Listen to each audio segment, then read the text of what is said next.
tan hambalyada u dirayo maxay haytay ra'iisul wasaaraha ra'iisul baarlamaanka intii Soomaalinimada ogol kuma jirto Soomaaliyeedku kuma jiro maxay haytay inta burburka dalka ugu maqan kuma jirto waxaan bogaadinayaa u hambalyaynayaa boqolkiiba boqol u hambalyaynayaa inta Soomaalinimada jecel madaxweyne waa ku salaamaynaa haddaanu nahay gobolada Sool iyo Sanaag iyo Cayn waanu ku salaamaynaa garabkaaga ilaahay kor ha ka dhigo guulayso cadawgaaguna ha jabo siciidani baan la hadlayaa siciidaniyow bal hadda daniyow maamulka waxa lagu dhiibtay gobol baa lagu dhiibtay oo lagugu aaminay oo lagu dhiibtay oo lagu yiri mas'uuliyad qaad war gobolkii iyo dadkii ku noolaa kama warqabtida waxa kugu qataaray Garbaharey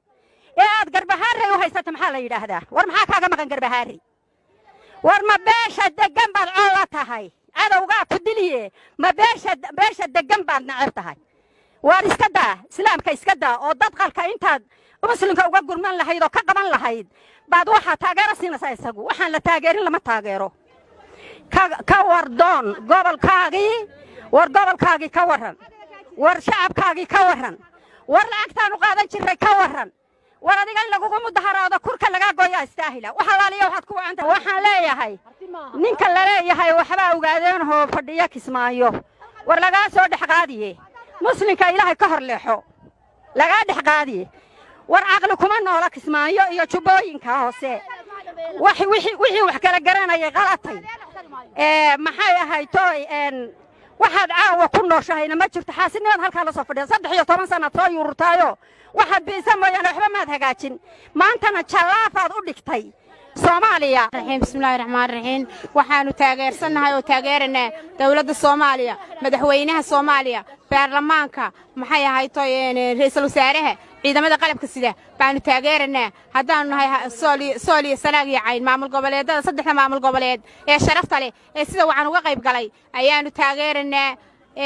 maxay ahaytay madaxweynaha Soomaaliya waa qorax soo baxday waa iftiin inoo yimi ilaahay baa inoo keenay wuxuu diidayaa gumaysiga wuxuu diidayaa oo ka gilgilanayaa maxay ahaytay dabadhilifka dalkiibuu keenay maxay ahaytay Soomaaliya wax ka dhigay xuduudihiibu soo qabtay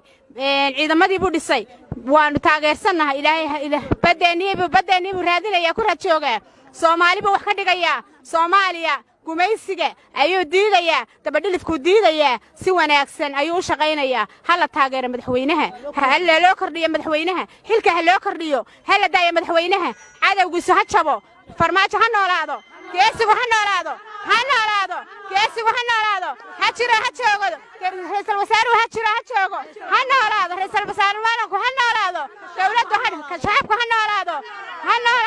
Soomaaliya kor u kacdo Soomaaliya ha kacdo ilaahay baanu ka baryeena alxamdulilaahi rabbil caalamiin wasalaatu wasalaamu calaa ashrafil mursaliin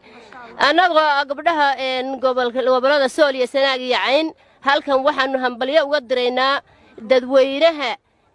reer Banaadir ee ka hortagay dhagartii loo maleegayay iyo in magaaladooda la burburiyo oo wadanka la baabi'iyo oo dhageysan waayay oo wixii ay maleegayeen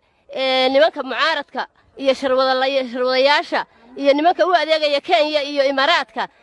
dadka dhageysan waayay ee guryahoodii ka soo bixi waayay ee inta mudaharaadka iyo balada kula wareegayaan baan horta hambalyo halkan uga diraynaa hambalyo labaad waxaan u diraynaa madaxweynaha Soomaaliya ee 4 sano iyo inta raacsan xildhibaanada ra'iisul wasaaraha in allaalay inta raacsan ee la shaqeynaysa la kaliya wax ma qaban karee ayaanu dhammaantood u hambalyeynaa waxa weeye waa nimanka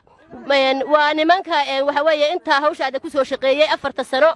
ma waxaan hambalyo halkan uga diraynaa maamul goboleedada ugu horeeyo qoorqoor lafta gareen ninka la yiraahdo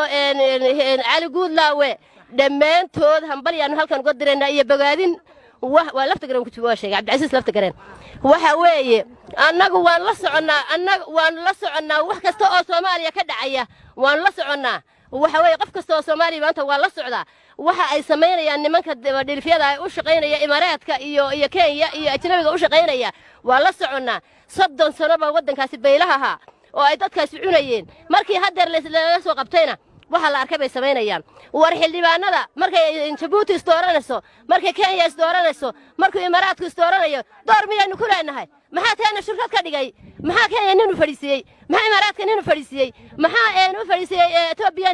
waxa weeye Soomaaliya Ali Xasan Sheikh baa oran jiray laakiin wuu ka been sheegay kamuu rabayne Xasan Sheikh baa oran jiray Soomaaliya baa laakiin wuu ka been sheegayo sidii laga rabay muu yeelin Xasan Sheikh iyo Shariif waxaan leeyahay haddii aad markii farmaajo xilka qabtay aad garab fadhiisan lahaydeen oo oran lahaydeen halkaas wax noo marayeen wad shaqe soco saade aad oran lahaydeen wadankeenu horumar buu gaari lahaa Imaaraadka iyo Carab oo dhan waxay u fadhidaa in dadkeenu waligi daweersado aan shidaalkeena la soo saarin oo dadkeenu qaxooti ahaado gabdhaheeni Gambeele lagu hay wax xidhan yihiin iyo wiilasheeniba Gambeele u xidhan yihiin waxa weeye nimanka waxa ka shaqaynaya waxaanu leenahay inaga qabta ilaahay haynaga qabta wallahi waan idin qunuudana salaatuleelkan idin tukanayna waa idin habaarayna waxa weeye nima waxaanu hambaliyo iyo bogaadin iyagana halkan uga dirayna ciidamada qalabka sida baan hambaliyo bogaadin halkan uga dirayna waxaanu hambaliyo bogaadin halkan uga dirayna madaxweyne cadow jabiye waxa kaliya oo igu filan Kenya cabaadka ka yeeray kaliya intaasaan ugu filan cabaadka Kenya ka yeeray caruurahoodii صدق سنة عروتها دقيقة تقيا دقيقة صومالية تقيا عروتها يدنا الدولة ku baktiyeen maanta caruurahoodii iskuuladii la xidhay markay baktiyeen oo gaajoodeen ayaa iskuuladii la xidhay intaas farxad noogu filan dawladda Soomaaliya madaxweynaha ra'iisul wasaaraha wasiirada xildhibaanada xalaasha inta xasarada miiqasay marba Eritrea dad la isiyo bahalkii ma kuma jiraan inta xalaasha kulligood hambariye bogaadin baan halka uga dirayna waxa maqan oo meesha aan oo doorkii odayaasha garaadada isimada ayaa doorkoodii baa maqan ninka gardaran ragi qaban lahaa baa maqan haddaad odayo fadhidaan maanta oo kale waxa la idinka rabay taageeraya gobolka Banaadir ummadda ku nool dhammaan inta ay leegtahay gobolka Banaadir ummadda ku nool ee masiirkeedii iyo sharafteedii garatay ee xabaashi lagu ridi lahaa ka soo baxday iska elisay dadka dhuuni qaata ay afartan guri leh iska elisay baan taageerayaa waanu taageeraynaa muqdisho ha noolaato Soomaaliya ha israacdo marka labaad Soomaaliya masiirkeeda ha garato marka labaad waxaan mar labaad taageerayaa madaxweynaha ra'iisul wasaaraha ra'iisul baarlamaanka dhammaan inta ay leeyihiin madaxda Soomaaliya golaha shacabka ciidamada qalabka sida inta Soomaali asalka ah baan taageerayaa wixii Soomaalinimada ka soo horjeeda wixii ka soo horjeeda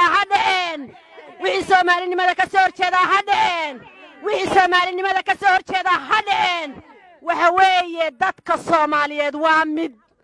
Soomaaliyeed waa mid waa far Soomaaliya ha noolaato waxaanu leenahay haddaanu nahay shacabka Sool iyo Sanaag iyo Cayn ku nool haddaanu nahay waxaanu leenahay madaxda Soomaaliya ha noolaato Soomaaliya farmaajo iyo inta madaxda haysa inta ay kala wareegayso madax kale ay kala wareegayso madaxda iyaga haynaya kursiga iyaga ku fadhiya Allah ku raajiyo insha Allah bilmillahi kariimada Soomaaliya ha noolaato diirka Soomaaliyeed baanu leenahay gobolada Sool iyo Sanaag iyo Cayn haddaanu nahay Sool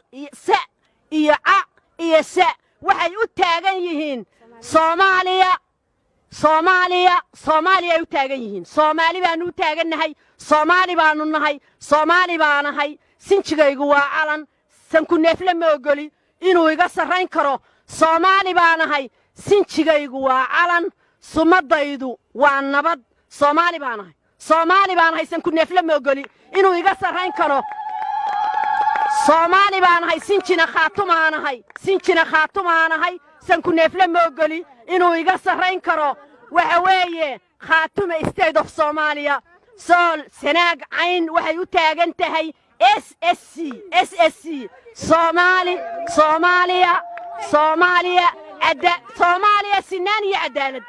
Soomaaliya sinaan iyo cadaalad Soomaaliya ha noolaato Soomaaliya ha israacdo soomaaliya ha midowdo soomaali wixii necab ha dhaceen soomaaliya ninka ka soo jeeda ha dhaco dadka soomaaliya cagaa haya ee gumaysiga u adeegaya ee soomaaliya cagaa haya ee gumaysiga u adeegaya ee uu ku jiro damiye ee uu ku jiro axmed madoobe dadcun ee uu ku jiro ha dhaceen bismillaahi raxmaani raxiim bismillaahi raxmaani raxiim lambar kow marka ugu horraysa waxaan taageen bismillaahi raxmaani raxiim bismillaahi raxmaani raxiim bismillaahi raxmaani raxiim waxaannu leenahay haddaannu nahay beelweynta dhulbahante ee sool iyo sanaag iyo cayn wax gabdhahoodii haddaannu nahay waxaannu taageero buuxdaa oo mug iyo miisaan leh aannu u soo jeedinaynaa oo barbar taagannahay farmaajo waxaannu idin leenahay beelaha hawiye waxaannu idin leenahay beelaha hawiye waxaannu idin leenahay dhammaan waad fiican tihiin garabkiinna ilaahay ha galo aad iyo aad baad u wacan tihiin welig waa idin garab taagannahay sidaad u taageeraysaan sidaad awoodda u siinaysaan ilaahay garabkiinna ha galo demiye waxaan leeyahay dalkaagii meel kaga warran maatadaadii meel kaga warran ehelkaa meel kaga warran buntland meel kaga warran lacagteennii meel kaga warran demiyow adiga intaasaan ku leeyahay